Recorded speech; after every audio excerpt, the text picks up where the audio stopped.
Ça fait 1 mois et demi, 2 mois qu'on travaille du mieux qu'on peut sur cette campagne, donc ça fait plaisir qu'il y ait du monde présent pour nous entendre. Cette réunion, elle s'inscrit dans la continuité des autres réunions qu'on a pu organiser, que ce soit en décembre, en janvier, une soirée de ce genre. Pour nous, ça sert à prouver notre engagement envers vous. C'est pas juste des paroles, des papiers, des programmes dans les boîtes aux lettres, des mains tendues au marché. C'est aussi pour vous montrer notre sincérité. Notre liste, on l'a appelée « D'autres voix, nouvelles voix ». D'autres voix parce qu'on a vraiment l'espoir, l'envie de travailler avec toutes les voix du territoire, celles des habitants, des collectivités, etc. Vous avez compris. Nouvelles voix, parce que jusque-là, ça se fait peu. Et que notre souhait, c'est de vous proposer une nouvelle voie démocratique pour ce mandat.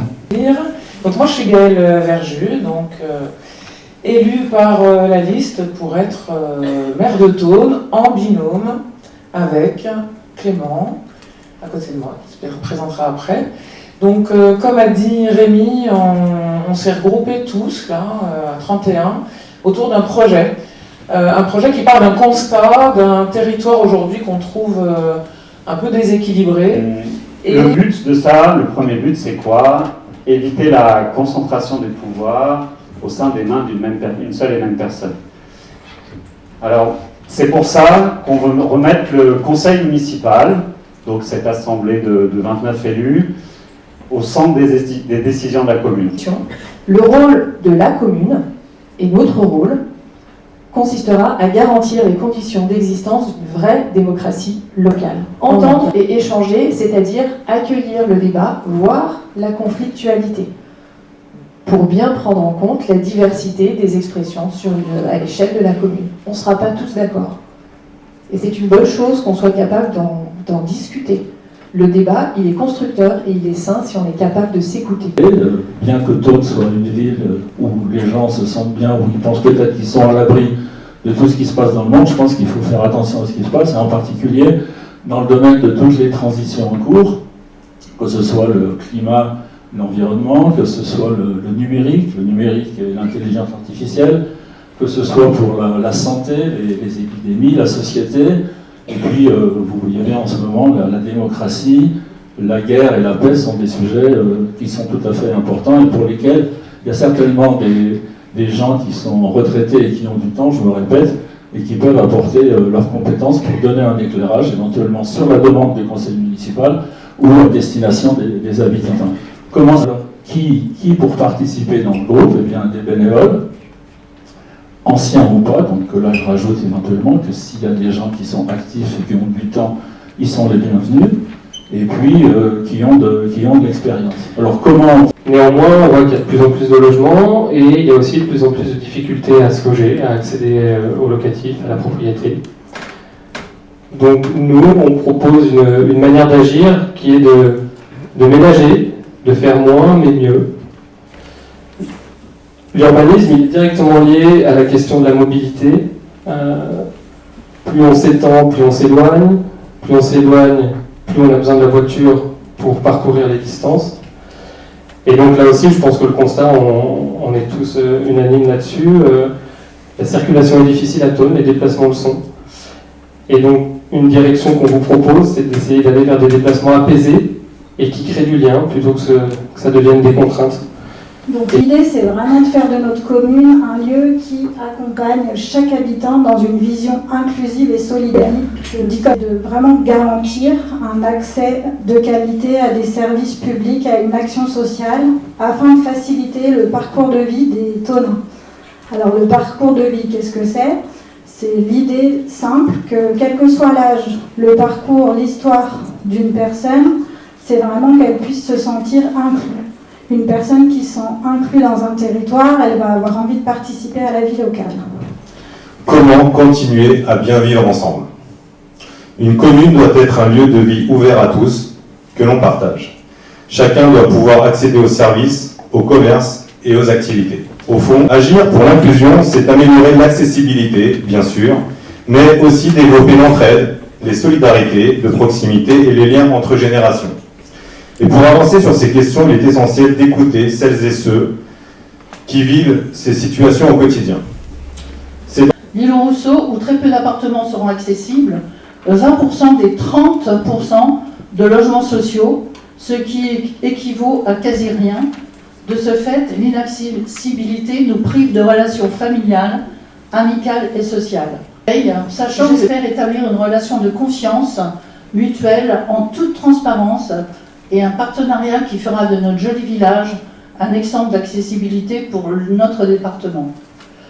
L'APF France Handicap collabore avec tous les donneurs d'ordre qui sont ouverts à l'accessibilité.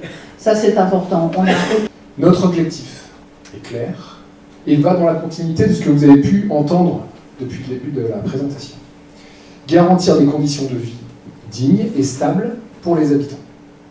Cela suppose des choix politiques clairs. Soutenir les commerces de proximité, sécuriser et faire de la vie quotidienne une priorité de l'action municipale.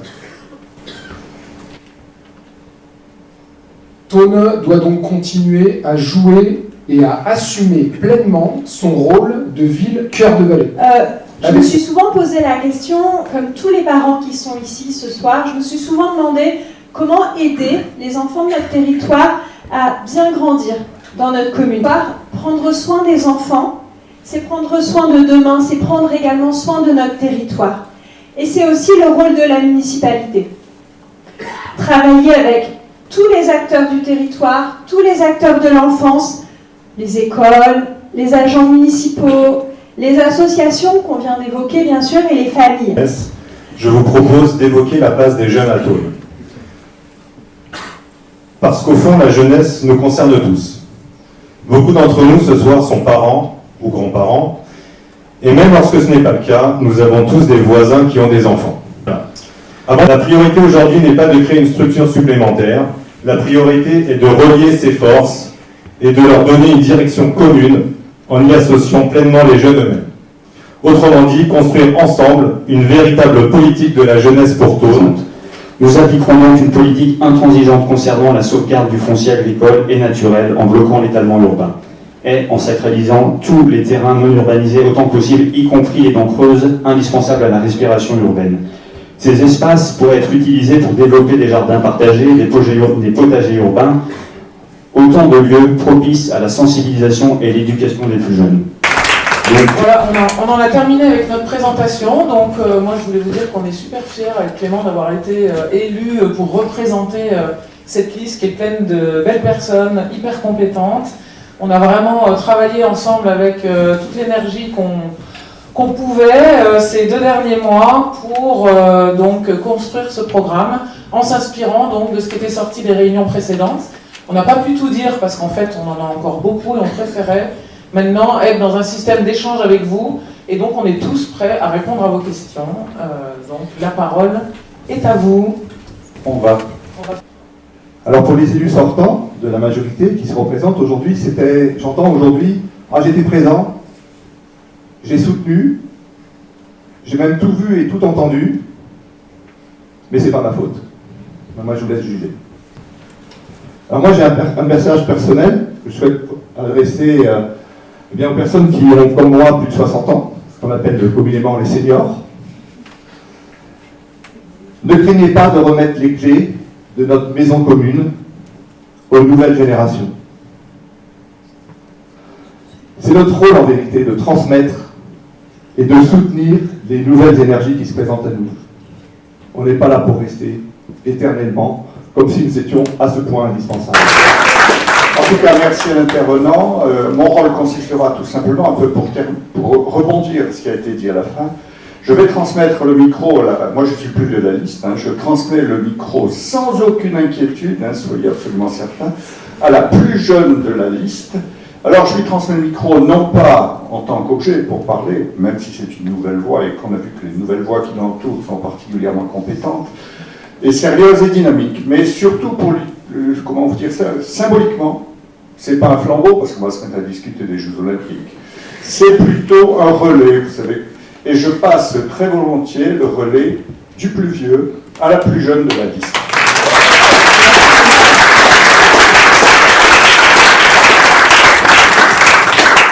Et moi, un dernier mot, juste pour vous rappeler que le vote, c'est dimanche 15 mars, ici même à l'espace Cœur des Vallées. Ça se fait de 8h à 17h59. Après, ce sera trop tard. Et si vous n'êtes pas présent ce jour-là, vous pouvez faire procuration en demandant à une personne de confiance et de votre choix d'aller voter à votre place en faisant une demande au préalable au commissariat, à la gendarmerie ou en ligne. Et nous, on peut vous retrouver dès demain à la permanence de la Maison des Associations à Glapigny de midi à 20h et lors des réunions des hameaux aux écoles de Glapigny, la Vacherie, à l'écomusée du Bois, et j'en ai oublié une, puis le mercredi 11 mars et jeudi 12 mars à partir de 19h30. Et le dernier mot que j'aurais à vous dire, c'est que vous pouvez aussi retrouver dans vos boîtes aux lettres la profession de foi et notre bulletin de vote avec nos projets qu'on a évoqués ce soir. Et ces projets, on veut les porter avec vous, et parce que je pense que pour tout le monde, c'est pas seulement une élection, mais c'est l'objectif, c'est pas seulement l'élection, mais c'est de faire chemin ensemble pour les 7 prochaines années, parce qu'il y en a 7 cette année. Et voilà, moi je vous dis bonne soirée à vous tous, et je vous invite maintenant à partager un peu de l'amitié